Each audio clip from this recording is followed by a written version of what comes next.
बेहद स्वागत है जी सभी स्टूडेंट्स का। एक बार फिर हम हाजिर हैं के साथ। अनीता भंडराल जी मौजूद हैं जो चंडीगढ़ के स्टडी केयर के हेड हैं। अनीता जी, आपका बेहद स्वागत है जी। Thank you so much sir. Thank you so much. So कई तरह की नई नई खबरें जी कनाडा से भी आ रही हैं, ऑस्ट्रेलिया से भी आ रही हैं, और आज के टाइम में ऑस्ट्रेलिया में कंपटीशन और ज़्यादा। और अगर हम कनाडा की बात करें तो मुझे लगता है कि कनाडा में वीज़ा लेना थोड़ा सा मुश्किल हो गया है, लेकिन आसान और सस्ता प्रोसेस हो गया है थोड़ा सा। फंड्स के बिना भी, फंड्स तो शो करने पड़ेंगे, लेकिन जीआईसी के बिना स्टूडेंट्स के लिए ऑप्शन आएगी। लेकिन हम शुरू ऑस्ट्रेलिया से करेंगे। अनीता मैम, जिस तरह की खबरें ऑस्ट्रेलिया से आ रही हैं, ऑस्ट्रेलिया का वीजा और ज्यादा कम्पिटिटिव हो गया है, इस तरह की खबरें हैं। ये कम्पिटिटिव का मतलब क्या है? क्या ऑस्ट्रेलिया वीजा इतनी आसानी से नहीं मिलने वाला? हालांकि आप लोगों को 100 में से 96 वीजा मिलते हैं, जी जी आपका सक्सेस रेट बहुत ज्यादा है, लेकिन ओवरऑल बात करें तो ऑस्ट्रेलिया वीजा के कम्पिटिटिव होने का मतलब क्या?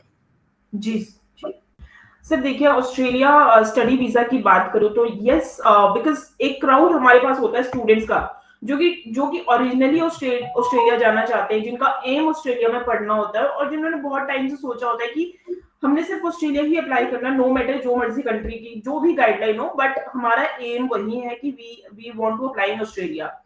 एक तो ये वाला क्राउड होता है, और इसमें मैं बोलूंगी कि तकरीबन 50% स्टूडेंट्स ऐसे होते हैं जो इसी फिलॉसफी पे चलते हैं। लेकिन बाकी के जो 50% स्टूडेंट्स ऐसे होते हैं, वो ये देखते हैं अच्छा कनाडा नहीं अच्छा चल रहा है, हमें बाहर जाना है, कोई प्रॉब्लम नहीं, चलो ऑस्ट्रेलिया अप्लाई कर लेते हैं, ठीक है। एक स्टूडेंट वो होता है कि ओके, वो पहले R&D करते हैं और वो फिर देखते हैं कि इस टाइम पे मेरे रिलेटिव, मेरे फ्रेंड्स कहाँ पे, तो मुझे वहीं पे जाना है। तो जो तो स्टूडेंट्स ओरिजिनली ही मतलब उनका एम ही ऑस्ट्रेलिया जाना था और वो ऑस्ट्रेलिया के हिसाब से अपनी एजुकेशन कर रहे थे, उसी हिसाब से अपनी फंडिंग कर रहे थे, इनकम कर रहे थे, आई डोंट थिंक कि उनके लिए कोई भी प्रॉब्लम आती है या आएगी, ठीक है। बट जो स्टूडेंट किसी और कंट्री में उनका एरिया ऑफ इंटरेस्ट था, वो अब ऑस्ट्रेलिया को अपना एम बना रहे हैं, तो उनके लिए थोड़ी सी प्रॉब्लम आ जाती है, बिकॉज वो कंपेयर करते हैं कि ऑस्ट्रेलिया का प्रोसेस ये है, कनाडा ये बोलता है, यूके ये बोलता है, तो वो प्रोसेस में थोड़ा सा उनको समझने में थोड़ा टाइम लगता है। तो सबसे पहले तो अपना एक एम और एक विजन बनाएं कि कौन सी कंट्री में जाना है, और because you are going for the student visa, तो बेटर यही रहेगा कि एजुकेशन के पर्पज से सोचें, वो ज्यादा बेटर है। अब अगर मैं रीसेंट अपडेट की बात करती हूँ ऑस्ट्रेलिया की, कि अभी जो रीसेंट अपडेट्स हैं वो क्या है। सबसे पहले तो ऑस्ट्रेलिया में फेब्रुअरी इनटेक में अभी सीट्स ओपन है। If you want to apply your application you can apply, there is no problem at all. इसके अलावा आप साथ में ही जुलाई इनटेक में भी एप्लीकेशन अप्लाई कर सकते हैं, there is no problem at all, they are accepting the application for July intake as well.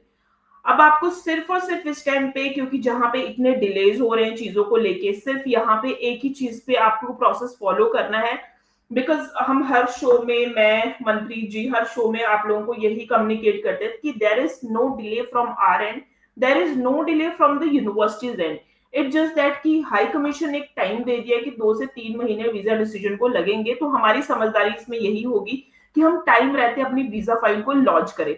पहली चीज तो ये इंस्ट्रक्शन आप बिल्कुल फॉलो कर लीजिए, गार्ड बांध लीजिए, सो दैट आपका कभी भी प्रोसेस डिले ही ना हो। ऐसा ना हो कि आपकी जो इनटेक है वो जा रहा है आपका, बट आपका साथ में आपका अभी तक आपके प्रोसेस का और वीजा प्रोसेस का कुछ नहीं आता पता। दूसरी चीज, do not compromise with the university and with the course.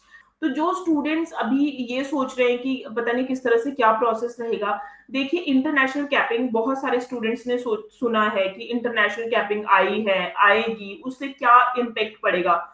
तो let me tell you very very clearly this time कि अभी तो इंटरनेशनल कैपिंग स्टार्ट ही नहीं हुई है। अभी तो सिर्फ सीट्स की रिवीलनेस हुई है कि कौन सी यूनिवर्सिटी को कितनी सीट्स मिलेगी। अभी तो जो इंटरनेशनल कैपिंग का जो असली जो इम्पैक्ट पड़ेगा वो जनवरी के बाद पड़ेगा, मतलब जनवरी 2025 के बाद पड़ेगा, तब हमें पता चलेगा कि ओके, बिकॉज अभी जो सीट्स है वो एलोकेट हुई है हर यूनिवर्सिटी को। अब किसी यूनिवर्सिटी के पास 1000 सीट्स हैं, किसी के पास 5000 सीट्स हैं। जुलाई इनटेक 25 दे लई कब से स्टार्ट करें अप्लाई करना? जी, अब से आप स्टार्ट कर सकते हैं, कोई प्रॉब्लम नहीं है। अगर यूनिवर्सिटीज आपकी एप्लीकेशन स्टार्ट, उन्होंने यूनिवर्सिटीज ने अगर एप्लीकेशन स्टार्ट कर दी है, हालांकि बहुत सारी यूनिवर्सिटीज हैं जो जुलाई इनटेक के लिए एप्लीकेशन स्टार्ट कर चुकी है, तो आप बिल्कुल अप्लाई कर सकते हैं, कोई प्रॉब्लम नहीं है। और वैसे भी फायदा ये होता है जब आप अर्ली लॉन्चमेंट या अर्ली एप्लीकेशन करते हैं, तो यूनिवर्सिटीज के पास सीट्स बची होती है, वो बिल्कुल आपकी जो प्रोफाइल है बहुत अच्छे तरीके से देखते हैं और बहुत अच्छे तरीके से असेसमेंट होती है जो चीजें, बिकॉज कई बार क्या होता है सर, मैं आपको बताती हूँ, जब जीटी का प्रोसेस चल रहा होता है ना, हम आप ये बोल देते हैं या फिर मतलब हम स्टूडेंट से भी कई बार बात करते हैं, क्योंकि जब स्टूडेंट हमें फंड्स बता रहा है कि जी 30 से 32 लाख, तो कई बार क्या होता है सर कि जीटी का जब अंडर प्रोसेस चलता है, हम लोग बोलते हैं कि जीटी अप्रूव करने में यूनिवर्सिटी आपको 8 दिन लगाएंगी, लेकिन वो 8 दिन कब लगेंगे, जब यूनिवर्सिटी को आपकी फंडिंग और फाइनेंशियल समझ में आएंगी। और दूसरी चीज है, जब आपने यूनिवर्सिटीज को, बिकॉज फंड्स लोग भेज देते हैं, स्टूडेंट्स भेज देते हैं, बट कई बार यूनिवर्सिटीज की गाइडलाइन कुछ और होती है और यूनिवर्सिटी को जस्टिफाई करवाना होता है कि हम ये जो फंड्स हैं ये हम क्यों भेज रहे हैं, that is really very important. तो जब भी हम एप्लीकेशन अप्लाई करें तो हमें यूनिवर्सिटी को भी एक स्पेसिफिक विंडो देनी है, तो उन लोगों के लिए वो चीज बहुत फायदेमंद रह जाती है जो स्टूडेंट्स पहले से एप्लीकेशन अप्लाई कर रहे हैं, तो उन लोगों के लिए ये चीज जो है वो काफी फायदेमंद रहेगी। तो आई बिल्कुल वुड ठीक है, कि हाँ, थोड़ा जल्दी ही अप्लाई करें, जुलाई इनटेक अगर आपको मिल रहा है बिल्कुल आप अप्लाई करें, कोई प्रॉब्लम नहीं है। बिल्कुल ठीक है।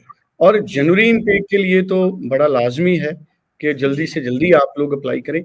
अभी जनवरी इनटेक के लिए क्या स्टूडेंट्स के लिए अच्छी ऑप्शंस पेंडिंग है? अच्छी-अच्छी यूनिवर्सिटीज़ में अभी गुंजाइश है, अनीता जी मैम? सर, फेब इनटेक में ना ऑस्ट्रेलिया में क्या होता है, फेब एंड मार्च का मंथ दोनों ही इंक्लूडेड रहते हैं। सो बहुत सारी यूनिवर्सिटीज के पास, किसी के पास फेब इनटेक की स्टार्ट डेट है, किसी के पास मार्च की स्टार्ट डेट है। तो जब तक आपकी स्टार्ट डेट, लेट सपोज अगर आपको मार्च इनटेक भी मिल रहा है, तो मार्च इनटेक में आप बस ये मान के चलिए कि आपकी वीजा फाइल लॉन्च होने से 2 महीने का टाइम आप हाई कमीशन को दें।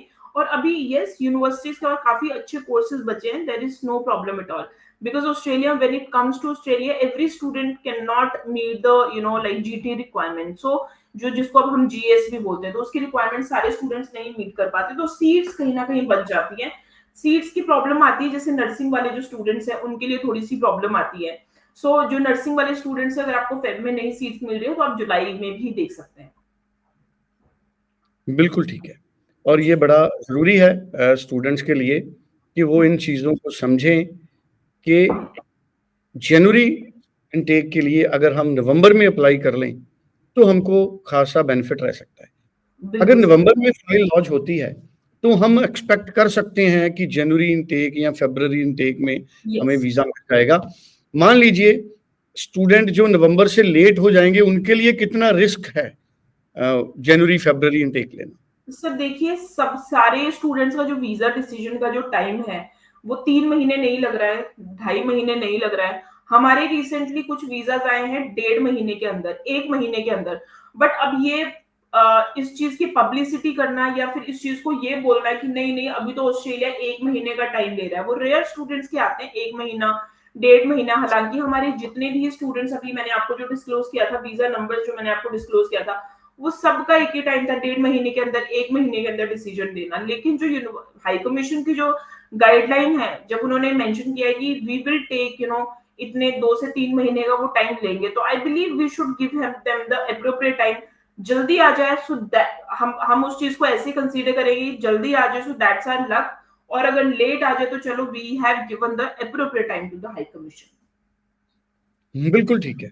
तो नवंबर इनटेक में अभी भी नवंबर के मंथ में स्टूडेंट्स के पास ऑप्शन है कि वो जी जनवरी या फरवरी के लिए अप्लाई कर सकते हैं और जुलाई इनटेक के लिए भी स्टूडेंट अप्लाई कर सकते हैं।